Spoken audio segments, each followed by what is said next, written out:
आज माननीय प्रधानमंत्री का हमें फ़ोन आया था और सारी डिटेल इन्फॉर्मेशन हिमाचल की उनके हाथ में थी। टोटल नंबर ऑफ केसेस के साथ साथ में रिस्ट्रिक्शंस के बारे में उन्होंने जानकारी ली, पॉजिटिविटी रेट कितना है और उसके साथ में डेथ कितनी है, डेथ रेट कितना है। इन तमाम सारी बातों को चर्चा करने के बाद ऑक्सीजन की सप्लाई कैसे चल रही है, वैक्सीन की सप्लाई कैसे चल रही है और उसके बाद रिस्ट्रिक्शन में कुछ और चीज़ें जो करने की दृष्टि से आप सोच रहे हैं वो भी बात उनने की है। और मुझे इस बात की प्रसन्नता है कि आदरणीय प्रधानमंत्री जी ने विस्तार से चर्चा करने के बाद हिमाचल प्रदेश के लिए इस संकट में हर संभव सहयोग जो दिया जा सकता है वो देने की उनने बात कही है। एक बात तो सबसे बड़ी बात यही है कि आज की तारीख में जो हम लोगों को मुश्किल यहाँ आ रही है, मुश्किल में बड़ी बात यही आ रही है कि ऑक्सीजन की अभी शॉर्टेज तो नहीं है, लेकिन ऑक्सीजन के खाली सिलेंडर हमारे पास उपलब्ध कम है। उस दृष्टि से भी हमने आग्रह किया कि अगर खाली सिलेंडर हमको उपलब्ध हो जाते हैं तो, क्योंकि इस वक्त नंबर ऑफ केसेस हमारे पास जो एडमिट है उनमें से ज़्यादा लोगों को ऑक्सीजन की आवश्यकता महसूस हो रही है और डॉक्टर का कहना है कि ऑक्सीजन के लिए हमको खाली सिलेंडर जितने ज़्यादा मिल सकते हैं, जहाँ से भी मिल सकते हैं, वो उपलब्ध करवाने चाहिए। दूसरी बात, इस बात के लिए भी जो लोगों के बीच में कुछ चीज़ों को लेकर के जो मेडिसिन से रिलेटेड इश्यूज थे, पर्टिकुलरली जो रेमडेसिविर का जिक्र आ रहा था बातचीत में, उसमें उनका कहना है कि वो मेडिसिन सभी मरीजों के लिए आवश्यक है। ये ऐसा डॉक्टर्स ने बड़ा स्पष्ट कर दिया है, ये लोगों को जानकारी होनी चाहिए। और हमने कहा कि भी लोगों को इस बारे में जानकारी भी है और इसको और लोगों तक पहुंचाने की बात है।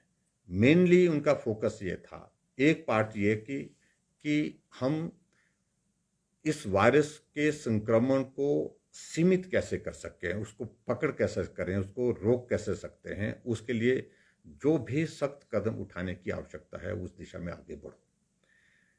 और पर्टिकुलरली मैंने जब जिक्र किया कि कांगड़ा, ऊना, सिरमौर, सोलन जो बॉर्डर एरिया है वहाँ संक्रमण हमारा ज़्यादा फैला है, तो उस पर आने वाले समय में हमारी कुछ रिस्ट्रिक्शन की दृष्टि से कुछ स्ट्रेटजी अलग हो सकती है, क्योंकि यहाँ संक्रमण ज़्यादा है और तेज़ी से बढ़े भी हैं और डेथ भी यहाँ पर बहुत ज़्यादा है। हालांकि बाकी जगह भी है, मंडी में भी हम देख रहे हैं, अब तो सब जगह संक्रमण सब जगह फैला है, लेकिन यहाँ का कंपैरेटिवली ज़्यादा है। तो यहाँ इन 4-5 जिलों में इस बात को लेकर के विचार करके हम एक आज शाम तक या कल तक हम विचार करेंगे इस बात को लेकर के कि वहाँ और स्ट्रिंजेंट और सख्त जो है क्या किया जा सकता है ताकि मूवमेंट को वहाँ पर और ज़्यादा रोक सकें, संक्रमण को हम रोक सकें। और उसके बाद दूसरा उनका प्रमुख रूप से है कि गरीब आदमी को परेशानी नहीं, मजदूर आदमी को परेशानी ना हो, यानी लाइवलीहुड से कंसर्न लगे प्रधानमंत्री जी ने कहा कि लाइवलीहुड पर इसका इम्पैक्ट इस प्रकार का ना आए, जो छोटे लोग हैं उसका क्या रास्ता हो सकता है। तो उस सारी चीज़ को लेकर के भी उन्होंने कहा कि थोड़े वक्त के लिए तो थोड़ा रिस्ट्रिक्शन, लेकिन लंबा स्पैन उसमें ना हो, इस बात को देख लीजिए किस तरह से किया जा सकता है। तो एक एक चीज़ को लेकर के डिस्कशन हुई है उनसे।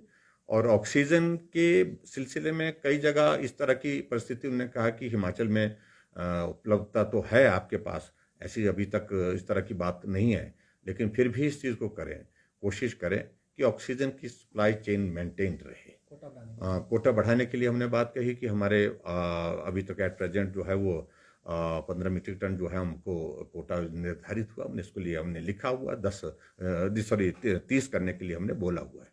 इन बातों को लेकर के भी उन्होंने कहा कि इन सारी चीज़ों को लेकर विचार करते हैं कि जो किया जा सकता है करने की। लेकिन कई जगह इस बात को भी देखा गया है कि देश के बहुत जगह ऑक्सीजन का वेस्टेज भी बहुत ज़्यादा इस पर हो रहा है, तो इस बात को लेकर के भी थोड़ा सा ठीक करने की जो ज़रूरतें हैं, एक एक चीज़ के लिए बारीकी से उनने जानकारियाँ हासिल की है।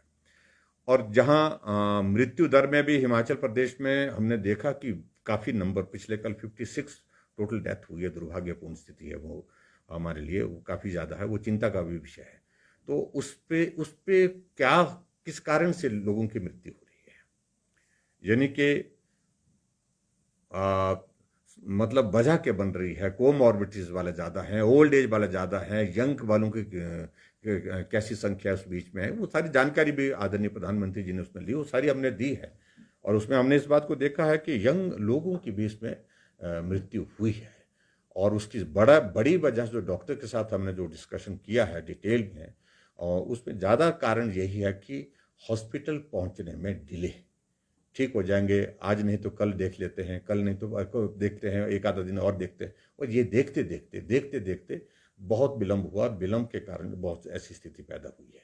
और वायरस का अब की बार का जो इम्पैक्ट संक्रमण में भी, जैसा हमने पहले बताया कि तेज है, और उसके साथ साथ में ये फैटल भी बहुत ज़्यादा है, क्योंकि फैटलिटी रेट इसके कारण अब की बार वायरस का बहुत ज़्यादा बढ़ा है, ये भी देखने को मिला। इसलिए गंभीरता से लेना है, लोगों तक ठीक जानकारी पहुंचे, लोगों तक ठीक प्रकार से सारी सुविधाएं पहुंचे, इन बातों को सुनिश्चित करने के लिए प्रधानमंत्री जी ने कहा है।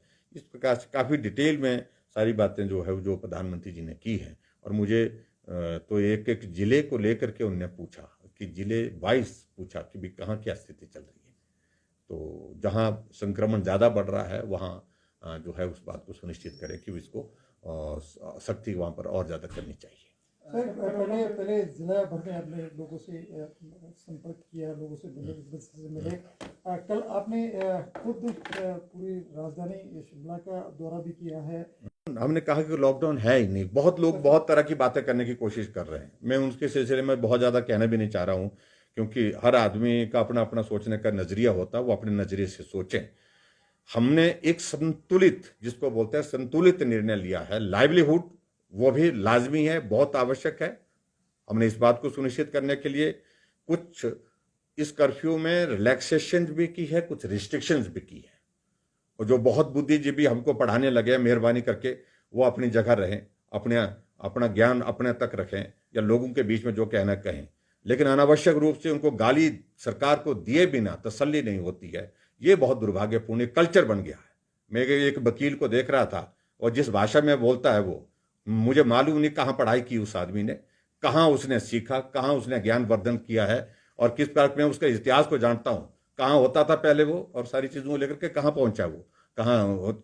इसलिए मैं उसके बारे में ज़्यादा नहीं कुछ कहना चाहता हूँ, लेकिन मैं सिर्फ इतना कहना चाहता हूँ कि अनावश्यक रूप से गवर्नमेंट के खिलाफ कोई इशू है, बोलना चाहिए, कमी है, बोलना चाहिए, लेकिन उसके बावजूद भी जो ऐसे संकट के क्षण में जब दौर गुजर रहा है, हमें इन चीज़ों से बच करके उन लोगों की मदद के लिए आगे आना चाहिए जिनको मदद की ज़रूरत है। यही मैं कहना चाहता हूँ। और पहले दिन से अब जब संक्रमण की गति बहुत तेज़ी से बढ़ी है, तो बेड कैपेसिटी बढ़ाने के लिए जहाँ जहाँ किया जा सकता तो वो हमने करने की कोशिश की है।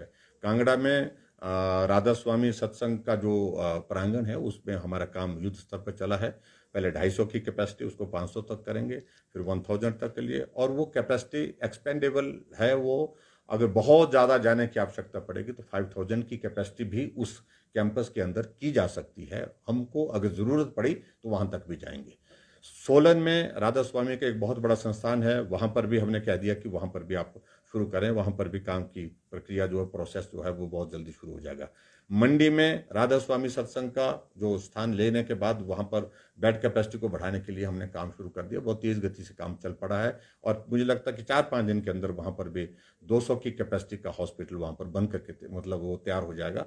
हमारे लिए सिर्फ चुनौती एक ही चीज़ के लिए है कि जितनी बेड कैपेसिटी हम जनरेट कर रहे हैं, उसी तरह से हमको जो ज़रूरत है वो ऑक्सीजन के सिलेंडर की ज़रूरत रहेगी, ऑक्सीजन की सप्लाई की ज़रूरत रहेगी। वो चुनौती है, लेकिन मुझे पूरा भरोसा, पूरा उम्मीद है कि उसमें भी हम पूरा निश्चित रूप से पूरा करेंगे। पीक लग रहा है सर कि पीक आ गया है, या कब तक पीक? अभी तक तो ऐसा माना जा रहा है कि पीक की दिशा में आगे बढ़ रहे हैं, लेकिन अभी तक कहा नहीं जा सकता है कि पीक ये है या आना बाकी।